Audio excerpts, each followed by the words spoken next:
안녕하세요. 다나성형외과 박재현 원장입니다.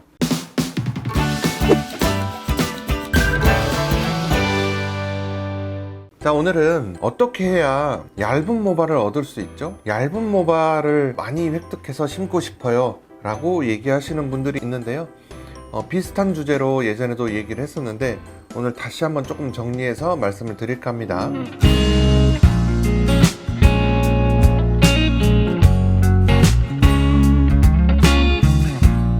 첫째, 얇은 모발을 얻어야 된다고 했는데 얇은 모발이 필요한 수술이 있겠죠. 대표적으로 눈썹 이식, 헤어라인 교정, 구렛나루 이식, 측면 헤어라인 쪽을 이식하는 경우가 비교적 얇은 모발을 필요로 하게 되겠습니다. 자, 얇은 모발을 얻으려면 어떻게 해야 되는가?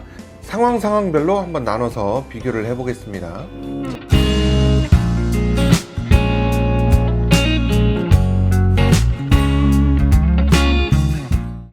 구독, 좋아요 눌러주세요.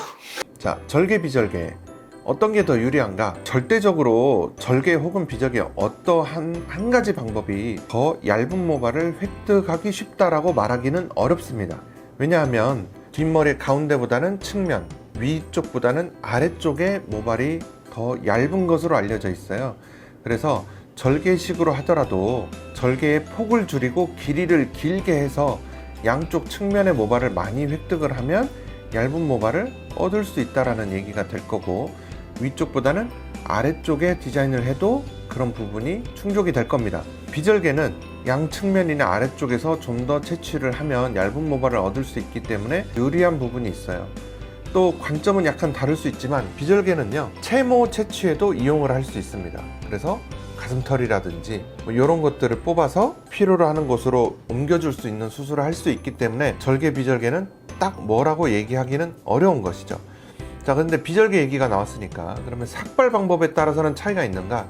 차이가 있습니다. 부분 삭발을 하면 후두부의 가운데에서 주로 부분 삭발이 이루어지기 때문에 더 두꺼운 모발들을 집중적으로 뽑을 수밖에 없습니다. 그런데 무삭발의 경우에는 후두부의 채취 범위 전체를 사용하기 때문에 측면이나 아래쪽에서 더 얇은 모발을 얻어낼 수 있기 때문에 좀 더 얇은 모발을 얻어내기 쉽다, 이렇게 얘기할 수 있습니다.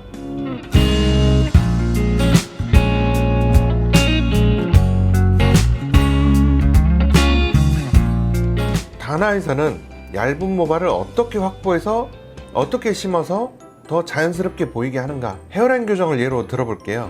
자, 일단 앞머리 상태를 잘 보고 뒷머리를 봐서 얼마나 얇은 모발들이 필요한가를 자세히 봐야겠죠. 또 기존의 앞머리들이 얼마나 얇은가, 두꺼운가, 방향은 어떻게 나는가, 이런 것들이 매우 중요합니다. 여기에 따라서 세부적인 수술 계획을 잘 세워야 됩니다. 그래서 앞에서 얘기했듯이 절개식이냐 비절개식이냐, 디자인을 어떻게 할 것인가, 얇은 모발을 어디에서 어떻게 확보하고 얼마나 필요한가에 대한 계획을 수립하는 것, 이 자체가 굉장한 경험과 노하우가 필요합니다.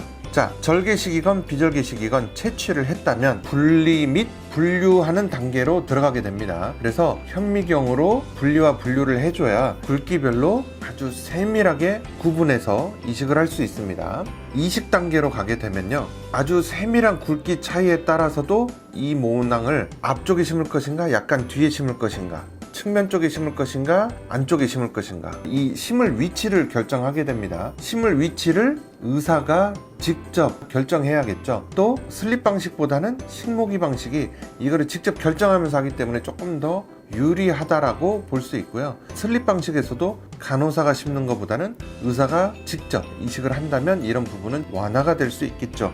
그러면 다 이식을 했어요. 그런데 원래 모발이 너무너무 다 두꺼우신 분들은 사후에라도 가는 털 레이저를 해줌으로써 더 자연스러운 모습을 연출할 수 있습니다. 이런 과정을 거쳐서 이식을 잘 해주면 근본적으로 뒷머리가 더 두껍다는 이 문제점을 상당 부분 극복해서 자연스러운 결과를 얻어낼 수 있습니다. 이상입니다. 의사가 아닌 사람이 하는 수술 어떻게 피할 수 있는지에 대해서 팁을 드려볼까 합니다. 모발 이식 전문 병원이 일단은 안전합니다. 그나마 안전하다는 뜻이죠.